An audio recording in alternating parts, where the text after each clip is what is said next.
Vous êtes très nombreux à me demander comment transférer directement vos images, photos ou vidéos du drone sur le smartphone, que ce soit donc pour les drones DJI avec ceux qui ont la fonctionnalité Quick Transfer ou non, que ce soit avec la DJI RC ou la RC Pro, donc les écrans intégrés, ou alors avec la RCN1.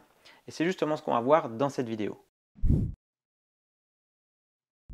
Alors avant toute chose, ce qu'il faut bien comprendre, peu importe le drone, à partir du moment où vous utilisez donc l'application DJI Fly, vous allez pouvoir enregistrer les vidéos en cache, c'est-à-dire c'est la basse résolution. Lorsque vous allez faire un vol avec votre drone, ça va être enregistré dans l'album de l'application DJI Fly, donc ce qu'on appelle la mémoire cache. Alors ces enregistrements, ça va être le retour vidéo du drone, c'est-à-dire ce que transmet le drone à l'application DJI Fly qui vous permet donc de visualiser, de cadrer. Donc c'est le retour vidéo qu'on va avoir sur l'écran qui va être enregistré. Donc c'est une basse qualité. En termes de résolution, on n'a pas la qualité optimum. Donc si on filme en 4K par exemple avec un drone, là ce sera la plupart du temps en 1920 par 1080. Suivant le retour vidéo, suivant le drone que vous avez, que ce soit un Mini, un Air ou un Mavic 3, on va avoir peut-être des résolutions différentes, mais ce sera toujours de la basse résolution. Le fichier original avec la meilleure qualité, il sera enregistré dans le drone. Alors, soit sur le stockage interne, soit sur la carte SD, en fonction, encore une fois, du type de drone que vous utilisez. Mais idéalement, je vous conseille quand même d'enregistrer sur la carte SD, puisque vous avez plus d'espace et vous n'aurez pas une limite de stockage. Donc, tant que vous n'aurez pas déchargé la carte SD sur un ordinateur ou transféré vos images du drone vers le smartphone ou du drone vers la radiocommande, vous n'aurez pas la qualité optimum. Cette mémoire cache, elle est paramétrable. Dans la configuration DJI Fly, on peut attribuer un espace dédié au niveau du cache. C'est là où on va donc transférer les images originales du drone vers le smartphone. On va voir qu'il y a différentes solutions. Alors la première, la plus simple pour moi, quand je fais un montage, je fais mon montage sur l'ordinateur. Donc je transfère directement la carte SD du drone sur l'ordinateur. Si vous souhaitez faire un montage ou partager vers votre smartphone, vous pouvez également physiquement enlever la carte SD et avec un adaptateur le brancher sur votre port de votre téléphone pour décharger donc le contenu de la carte SD sur votre smartphone. C'est pas toujours facile, suivant les smartphones, il faut le câble ou l'adaptateur dédié. C'est pas ce qu'il y a de plus simple et plus rapide et c'est pas forcément faisable avec tous les téléphones. Donc c'est pour ça que dans l'application DJI Fly, on a la fonctionnalité de pouvoir télécharger en haute définition les clichés directement du drone sur le smartphone ou du drone sur la radiocommande. Alors, pour la radiocommande DJI RC ou RC Pro, est-ce que ça vaut le coup de les transférer sur la radiocommande en sachant que sur la DJI RC, on n'a pas nativement d'accès à Internet, aux réseaux sociaux, on ne peut pas installer d'applications tierces. Donc c'est un intérêt très limité de transférer donc, les images sur la DJI RC. Surtout que de base, la DJI RC a un stockage interne très faible, on peut rien enregistrer, donc il faut enregistrer ça sur la carte SD de la DJI RC. Donc à part peut-être pour faire un backup, donc avoir une sauvegarde en double, de pouvoir les enregistrer sur la carte SD de la DJI RC, mais sinon je ne vois pas trop l'intérêt. Sur la RC Pro, là c'est un peu différent puisqu'on peut installer des applications tierces, on peut éventuellement donc les partager directement de la RC Pro sur les réseaux sociaux par exemple. Mais c'est vrai que dans l'idéal, il vaut mieux pouvoir les transférer directement sur le smartphone puisque c'est là où on a tous nos réseaux sociaux, nos applications de montage éventuellement. Donc c'est là où je pense que c'est le plus intéressant de centraliser lorsque vous souhaitez donc décharger vos rushs directement sur le smartphone. Alors pour télécharger vos images donc sur le smartphone, il va falloir déjà avoir l'application DJI Fly d'installer. Donc que ce soit sur Android ou iOS, vous installez la dernière version DJI Fly. Donc une fois qu'on lance l'application, qu'on arrive donc sur l'écran d'accueil, on va appuyer donc sur le petit picto en bas à gauche, Album. Là, en fonction de ce que vous avez comme radiocommande, vous allez avoir des choses qui vont s'afficher. Soit l'album va être vide parce que vous avez utilisé une DJI RC ou une RC Pro et vous n'avez jamais volé, donc utilisé l'application sur votre smartphone avec le drone. À ce moment-là, donc l'album va être vierge puisque vous n'aurez pas alimenté que ce soit les images en mémoire cache, puisque là, par défaut, on va les voir donc dans l'album. Elles vont être indiquées en haut à gauche avec le sigle cache. Ça veut dire que c'est la basse définition. Donc on voit bien, c'est bien marqué cache vidéo. Donc là, on n'a pas la résolution maximum de l'image. On a une résolution 1920 par 1080, alors que ça a été enregistré en 4K. Donc ces images cache, elles vont apparaître, puisqu'elles sont dans le cache de l'application, elles vont apparaître même si le drone est éteint. Dans cet album, on va avoir deux onglets, album de l'appareil, et dans l'onglet sauvegarder vont apparaître donc tous les rushs que j'aurai téléchargés directement du drone sur le smartphone en haute qualité. Donc si je vérifie, je suis bien en résolution 4K, donc j'ai bien ma résolution originale, la meilleure qualité vidéo. Donc là, c'est dans mon album sauvegardé. Ces images qui sont dans mon album sauvegardé, elles vont également apparaître dans la galerie de mon téléphone, que ce soit iOS ou Android. Si je vais dans ma galerie, je vais avoir plusieurs albums, dont un qui va être intitulé DJI Album. Et dans cet album, je vais avoir toutes les séquences, les images, les vidéos que j'aurai enregistrées du drone directement sur le smartphone. Et donc je vais pouvoir les exploiter après, les partager ou les intégrer dans un logiciel de montage sur mon smartphone.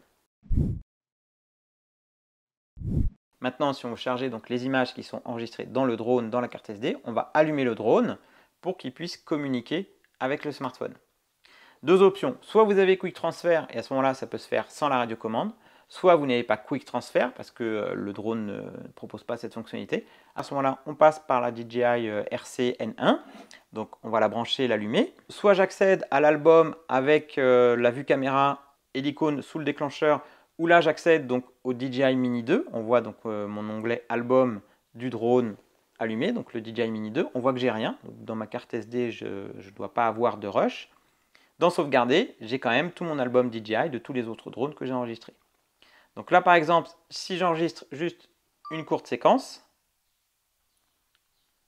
je retourne dans mon album et là je vais voir apparaître cette séquence. On peut voir en haut à gauche que j'ai le petit sigle, le petit picto téléchargé. Ça veut dire que je n'ai pas la haute qualité encore une fois. Si je clique dessus, je suis bien en aperçu basse résolution et donc je n'ai pas la meilleure qualité d'image. Pour la télécharger, j'ai le picto en bas à droite qui va me proposer le téléchargement complet ou partiel de mon rush. Donc si je fais téléchargement complet, on peut voir que ça commence à charger en bas à droite. Donc là j'ai mon rush en haute qualité qui est donc dans mon album DJI Mini 2. Je n'ai plus le petit picto en haut à gauche qui m'indique de le télécharger puisque c'est déjà fait. Et il va également apparaître dans mon onglet sauvegarder. Donc ça c'est valable avec les drones qui n'ont pas forcément la fonctionnalité Quick Transfer. Vous pouvez faire ça avec tous les types de drones DJI qui utilisent l'application DJI Fly lorsque vous le connectez donc sur la RC avec votre smartphone. Ça va vous permettre de les télécharger un par un ou alors en bloc, vous sélectionnez plusieurs rushs et vous les téléchargez. Mais ça va prendre un petit peu de temps, le temps de téléchargement est assez long. Donc plus vous avez des séquences longues et assez lourdes et plus ça va prendre de temps. Maintenant, sur les drones équipés de Quick Transfer, donc comme le Mini 2 par exemple, en haut à droite, on a un petit picto éclair. Donc si j'appuie dessus, il va me dire, là, est-ce que vous voulez passer en mode Quick Transfer? Alors que je suis relié à la radiocommande. Donc pour ça, il faut activer le Bluetooth. Il va passer en bleu pour la fonctionnalité donc Quick Transfer et je suis bien donc en mode Quick Transfer. Je peux donc accéder à mon album du Mini 2. Donc là, j'ai accès en Quick Transfer à mon drone et je peux télécharger donc tous mes rushs de manière un petit peu plus rapide que la version précédente. Donc ça, c'est dans le cas de figure où vous êtes connecté, donc le drone allumé, la radiocommande et le smartphone. Vous allez pouvoir enregistrer tout ce qui est sur la carte SD, donc à l'intérieur du drone, directement sur le smartphone, en qualité optimale, en qualité originale. Maintenant, vous pouvez également, si vous avez la fonctionnalité Quick Transfer, vous passer de la radiocommande. Donc là, je vais éteindre la radiocommande. J'enlève mon smartphone. Je vais arrêter donc la fonction Quick Transfer. Je vais arrêter le drone pour refaire la procédure du début à la fin. Je quitte DJI Fly. Alors là, on va reprendre à zéro, c'est-à-dire que je vais me connecter directement de mon smartphone vers le drone via la fonctionnalité Quick Transfer. Donc, première chose, je vais lancer l'application DJI Fly. Sur mon écran d'accueil, je n'ai rien qui apparaît, je n'ai pas l'invite de pop-up Quick Transfer. Donc, ce que je vais faire, c'est que je vais aller dans l'onglet Album en bas à gauche. J'ai mon album, donc tout ce que j'ai sauvegardé. Album de l'appareil, c'est le dernier donc en cache. Il va afficher donc tous les fichiers en cache des différents drones auxquels je me suis connecté. Mais je ne vois pas pour le moment le Mini 2. Donc je vais appuyer en haut à droite sur le picto Quick Transfer. Alors les drones qui sont équipés de la fonctionnalité Quick Transfer, donc on a les Mavic 3, donc Mavic 3 Pro, classique et Mavic 3. On a le Mini 3, le Mini 3 Pro et le Mini 2. Alors sur le Mini 2, on a une fonctionnalité pour pouvoir activer le Quick Transfer. Il suffit de maintenir appuyé sur le bouton en dessous du drone. Ça va passer au bleu. Et là, je suis en mode Quick Transfer. Donc si j'appuie en haut à droite sur le petit picto, en principe, voilà, il a détecté DJI Mini 2. Je vais me connecter donc directement au drone depuis mon smartphone sans passer par la radiocommande. Donc là, je suis connecté. Je peux accéder donc à mon album et aux différents clichés et les télécharger comme j'ai fait précédemment. Sur le Mini 3, pour basculer en mode Quick Transfer, on fait la même chose. On lance DJI Fly, on va dans Album en bas à gauche donc de l'écran d'accueil. On va cliquer en haut à droite sur la flèche, sur le petit éclair. Il va me dire aucun appareil trouvé, c'est normal. Pour activer la fonctionnalité Quick Transfer sur le Mini 3, une fois que le drone est allumé, il faut appuyer 3 fois de suite sur le bouton d'alimentation. Pour le Mini 3 Pro et la gamme des Mavic 3, on n'a pas de bouton pour activer le mode Quick Transfer. Dès qu'on allume le drone, automatiquement DJI Fly va le détecter. Donc on va avoir le petit cartouche en bas à gauche, passer au mode Quick Transfer. Et là, on va pouvoir donc activer, comme précédemment, pour pouvoir accéder à l'album du drone, que ce soit Mini 3 Pro ou gamme des Mavic 3. Avec un appareil qui n'a pas la fonctionnalité Quick Transfer, même si je fais la procédure, donc le petit picto en haut à droite, éclair Quick Transfer, aucun appareil trouvé, puisque donc il n'y a pas de fonctionnalité, il n'y a pas de protocole Quick Transfer. Donc là, ça ne va pas être possible de transférer du drone directement sur le smartphone. Il va falloir passer impérativement par la radiocommande. Autre solution avec une radiocommande avec écran, donc DJI RC ou RC Pro, lorsque le drone est allumé, on peut lancer DJI Fly sur le smartphone. Donc je peux aller directement dans l'album sur la DJI RC. Je vais aller en haut à droite sur le picto Fly Share. Il va me proposer un QR code. Pour le lire sur mon smartphone, j'active donc le mode Quick Transfer et je vais aller ici donc sur le picto Scanner, scanner un QR code et là je me connecte donc au réseau de la radiocommande. En revanche, attention, ça me permet de transférer les fichiers qui sont stockés dans la carte mémoire de la DJI RC que j'ai ajoutée. Mais il faudra avant ça que je télécharge d'abord les fichiers de la carte SD du drone sur la DJI RC. Donc ça fait 2 étapes au lieu d'une lorsqu'on peut le faire directement par Quick Transfer avec le smartphone lorsqu'on a un drone compatible. Cependant, il y a une petite limitation avec la DJI RC, c'est que les résolutions supérieures à 4K, donc avec le R2S par exemple, ne sont pas compatibles avec la RC et on ne peut pas les télécharger directement du drone sur la RC. Donc on ne va pas pouvoir passer par la RC, il va falloir impérativement passer par un ordinateur ou un lecteur de carte externe à brancher sur le smartphone. Alors si on résume, si vous avez un drone avec la fonctionnalité Quick Transfer, Mavic 3, Mini 3 Pro, Mini 3, Mini 2, à ce moment-là, le plus simple, c'est de communiquer directement du smartphone avec l'application donc DJI Fly et de communiquer directement du drone vers le smartphone.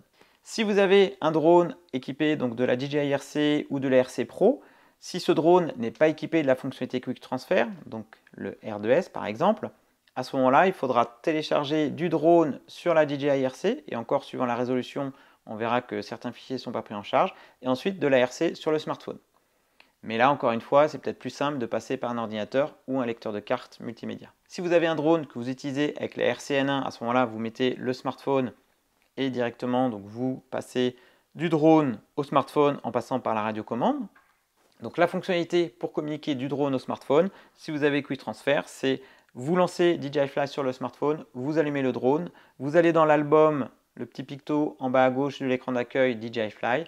Ensuite, vous cliquez sur l'éclair en haut à droite et vous activez donc la fonctionnalité Quick Transfer pour pouvoir communiquer donc du drone au smartphone. A priori, on ne vous demandera pas de mot de passe du réseau Wi-Fi, ou alors si on vous le demande, il doit être indiqué quelque part dans les petits pop-up, il faut afficher l'aide sur l'application de DJI Fly, mais en principe, ça se fait automatiquement, vous n'avez pas de code Wi-Fi à rentrer spécifiquement pour vous connecter, ou alors il est indiqué en tout cas dans l'application de DJI Fly lorsqu'on va vous le demander. Tout ce qui va être enregistré sur le smartphone, vous allez le retrouver dans l'album, DJI Album, que ce soit sur Android ou iOS. Pour ça, vous allez soit dans votre galerie, vous cherchez dans tous les albums présents l'intitulé DJI Album, ou alors vous faites une recherche dans la gestion de fichiers sur Android par exemple.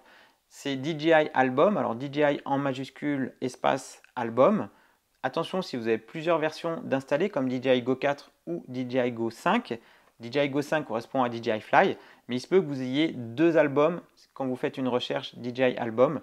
Donc attention à bien vérifier que ce soit DJI Go V5, c'est DJI Fly. Maintenant, attention, ce n'est pas aussi rapide que de décharger la carte SD sur un ordinateur ou directement donc sur votre smartphone avec un lecteur de carte. Parce que là, la fonctionnalité Quick Transfer, même si c'est rapide, si vous avez beaucoup de rush, si votre carte SD est pleine, ça va prendre quand même pas mal de temps. Si vous avez des questions sur le sujet, n'hésitez pas à les poser en commentaire. Et d'ici là, je vous dis à très bientôt pour de prochaines vidéos. Ciao!